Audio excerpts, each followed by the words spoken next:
Gracias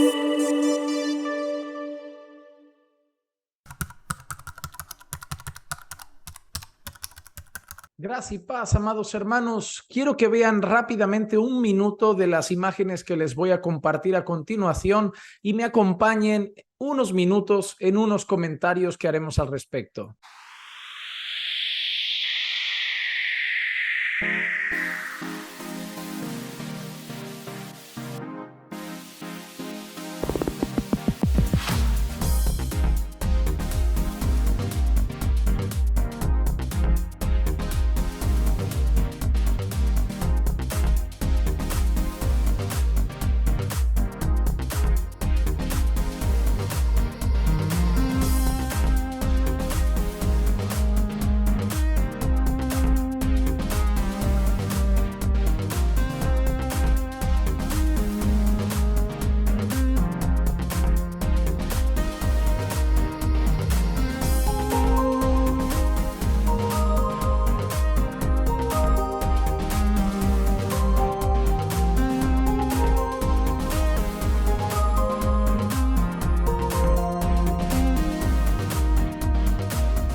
Como pueden ver, se trata de un par de actuaciones en unas iglesias, en particular en los Estados Unidos, y vemos que son danzas, ¿no? Yo sé que aquí con el tema de las danzas, cada uno tiene su pensamiento. Ya hemos expresado en algún otro vídeo lo que pensamos sobre las danzas. Si ustedes buscan mi nombre y ponen la palabra danzas en YouTube, aparecerá un vídeo. Además que casualmente tuvo bastantes reproducciones y obviamente bastantes comentarios diferentes en cuanto al pensamiento.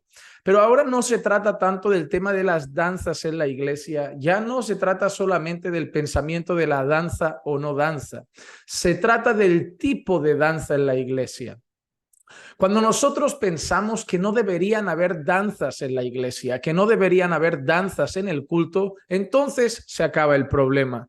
Porque si pensamos que no deberían haber danzas en el culto, nunca llegaremos a tener estas situaciones en la congregación.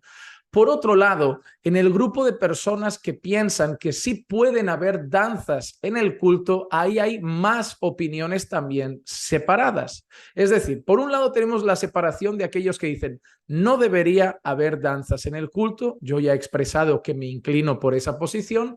Y número dos, personas que dicen sí deberían haber danzas porque David danzó y porque hay un salmo que habla de danzas. Y bueno, cada uno pues interpreta eso en su contexto, saca su opinión, pero a grandes rasgos esos son los grupos.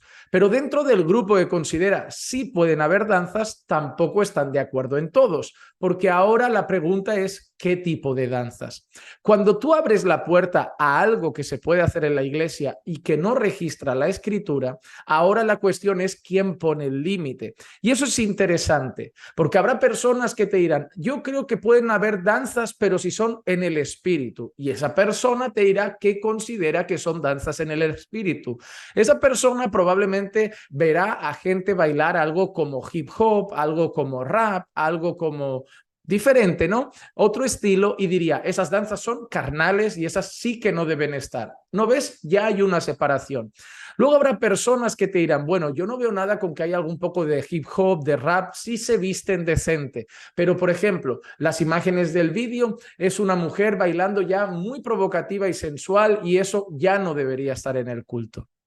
Por un lado, debemos entender, ser sabios y discernir que cuando nosotros abrimos la puerta en la iglesia a algo que Dios no pide y que los hombres decidimos hacer, como un teatro, una danza, unos mimos, un payaso, ahí el límite lo pone cada quien. Es decir, dentro de lo que Dios no ha dicho, dentro de lo que nosotros improvisamos, cada uno luego tiene su propio criterio y por eso cada iglesia te dirá, nosotros esto sí, pero esto no, nosotros esto sí, esto también, pero esto no. Y ahí no habrá un mutuo acuerdo porque como hemos salido de los patrones de la Biblia y hemos entrado en patrones humanos, ahí ya entra la sabiduría, el pensamiento, el discernimiento de cada quien en lo que es correcto y no correcto. Lo que yo creo que todos estamos de acuerdo también al ver este vídeo es que se trata de una imagen demasiado sensualizada para hacerlo dentro de un culto. Estamos hablando de una escena donde hay un baile con una ropa que a mi entender carece de modestia y de pudor, con ciertos movimientos, con ciertas posturas que para mí no son nada apropiadas y menos para un culto religioso. En el vídeo han podido ver los ojos de niños pequeños mirando a esa mujer, estirando las piernas, abriendo las piernas, moviéndose de esa manera, y creo que eso no es adecuado dentro de la iglesia local. Y yo particularmente no me agrada tampoco fuera, pero es una opinión personal. Lo que sí quiero decir es esto. Ha entrado sensualidad dentro de la iglesia. Si esa danza se ha dado en la iglesia, es que la sensualidad está dando pasos agigantados dentro de la congregación. Nosotros hemos empezado a percibir, y yo creo que muchos también, que la reverencia en el culto está brillando cada vez más por su ausencia. Estamos llenando los días de culto de actividades, juegos, espectáculos especiales que entretienen a las personas visualmente. Sabemos que el ser humano es muy visual, por eso hay carreras de publicidad y marketing que, sabiendo eso, saben cómo cautivar la mirada de las personas. Anuncios, imágenes, publicidad en algunas vallas publicitarias, saben cómo hacer que los ojos de la gente se grabe ahí. Es más, en los supermercados saben dónde poner los productos de determinada manera. Ellos saben que las cosas, hay unas que se ponen arriba, otras que se ponen a primera vista de la gente, otras que se ponen abajo, porque saben que el ser humano es visual. Y eso la iglesia lo sabe y por lo tanto muchas veces tira de espectáculo visual para mantener a las personas ahí entretenidas en el culto, que recordemos, no debe buscar el entretenimiento sino la edificación. Otra cosa, cuando nosotros introducimos cosas en la iglesia que no edifican, ahí sí que estamos rompiendo un patrón bíblico. Cuando Pablo está hablando a los hermanos en un contexto particular del uso de dones y el uso de algunas cosas en la iglesia, Pablo les dice que todo debe ser hecho para edificación. Que nada que se haga si no edifica, eso no debe ser hecho. Que todo lo que se traiga a la iglesia, todo lo que se introduzca en el culto tiene que tener un propósito, edificar. Si ese baile no edifica, no hay que hacerlo. Porque el propósito de todo lo que se hace en la iglesia es la edificación del cuerpo de Cristo. Exaltamos a Dios, cantamos a Dios, alabamos a Dios, pero edificamos a la iglesia. La iglesia se edifica a través de un tiempo de oración. La iglesia se edifica en un tiempo de ayuno. La iglesia se edifica en un tiempo de alabanza con alabanzas bíblicas. La iglesia se edifica a través de la predicación y la exposición de nuestros corazones a la palabra del Señor, pero estamos empezando a introducir cosas que no edifican. Y ahí sí rompemos un principio bíblico, que es tan claro como hágase todo para edificación. Por otro lado, también el culto debe ser hecho todo con orden y decencia. Cuando nosotros vamos esos bailes más sensuales, esos movimientos más sensuales, carece de orden, pero sobre todo carece de decencia. Y hay otra cosa que debemos entender. Si nosotros llegamos a ver bailes sensuales en la congregación es porque ya hemos dejado la sensualidad entrar poco a poco. Si llegamos a ver ese baile sensual en la congregación es porque la indumentaria de las personas en la iglesia puede ser sensual y ya no nos escandaliza. El mundo cada vez es más sensual, más sexualizado. Nosotros ahora estamos aquí en verano en España y cuando sales a la calle ya los adolescentes están de vacaciones y niñas, pero niñas de 12 años, 13 años, 14 años que todavía están desarrollando su cuerpo físicamente, salen prácticamente en ropa interior a la calle. Niñas que van con unos shorts que, de verdad, yo he visto boxers, aquí les llamamos boxers, no sé cómo le llaman en sus países. Boxers son esos calzoncillos de los hombres que son como un pantaloncito corto. He visto boxers de hombres más largos que los shorts de algunas muchachas. He visto shorts de algunas muchachas que prácticamente son como ropa interior y luego se ponen tops o enseñan unos escotes que prácticamente van en sujetador. Dentro de nada vamos a ver gente semidesnuda por la calle. El mundo ha prostituido a los niños, ha sensualizado y sexualizado a los niños. Los padres lo han aceptado, les dejan salir a la calle, porque obviamente si una niña de 12, 13, 14 años sale hacia la calle es culpa de los padres, porque ningún padre con 2 dedos de frente y sentido común y sobre todo creyente le dejaría salir así. Entonces es culpa de los padres cuando tienen esa edad. Entonces, cuando nosotros aceptamos la cultura y empezamos a aceptar que vengan así a la iglesia y no pasa nada, es que son niños, sí pasa, tienen que aprender a respetar. Si su padre no quiere que respete su casa, es su problema. Si su padre no quiere que respete la escuela, es su problema. Si su padre quiere que la codicien con los ojos los hombres por la calle, es su problema. Pero la iglesia, vosotros debemos respetar la opinión de Dios, y Dios tiene una opinión clara sobre incluso la indumentaria reflejada en su palabra. Nosotros estamos absorbiendo la cultura y conforme la cultura se sensualiza, estamos absorbiendo la sensualización dentro de la iglesia. Y por eso llegamos a bailes como esos, porque hemos aceptado la ropa sensual en medio de nuestro cuerpo, en medio del cuerpo de Cristo, en medio de la iglesia local. Hemos aceptado la sensualización de las jóvenes, la sensualización de los jovencitos. Hemos aceptado la sensualización de hermanas.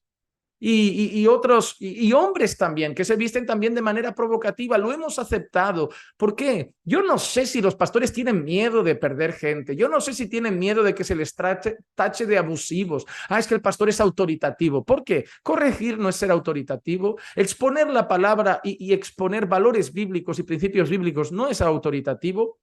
Dirigir las cosas en la iglesia local conforme establece la palabra de Dios no es ser autoritativo. Ahora, a todo lo que ejerce un poco de autoridad es autoritativo, a todo lo que llama la atención es autoritativo, a todo lo que corrige es abusivo. ¿Por qué? Porque la rebeldía es tan grande que cualquier forma de autoridad, aunque sea bíblica, ya nos parece abusiva. Y eso es un problema.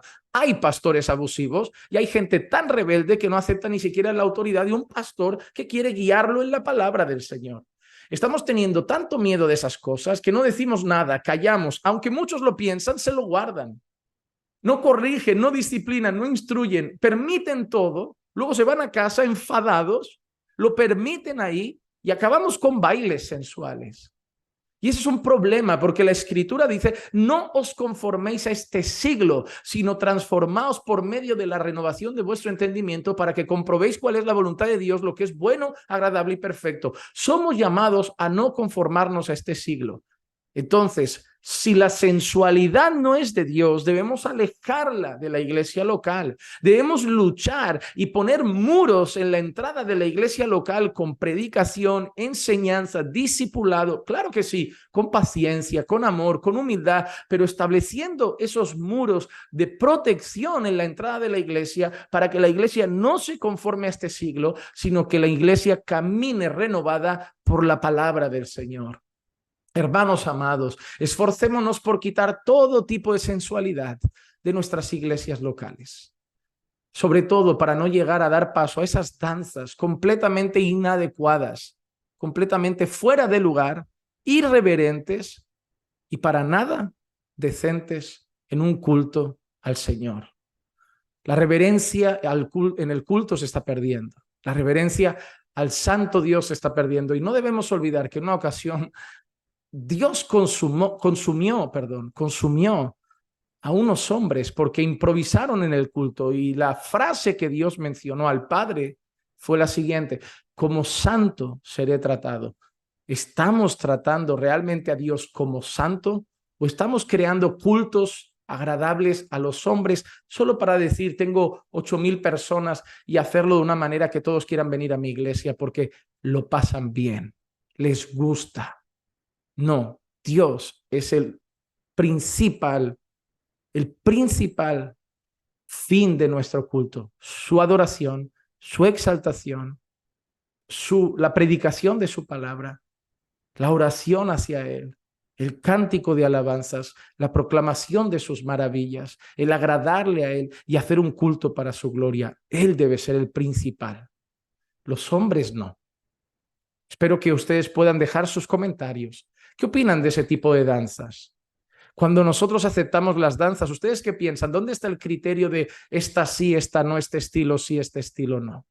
¿Qué piensan? Dejen su comentario, que me gustará ver la opinión de algunas personas sobre este asunto.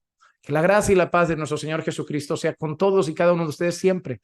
Y recuerden que los amamos en el Señor.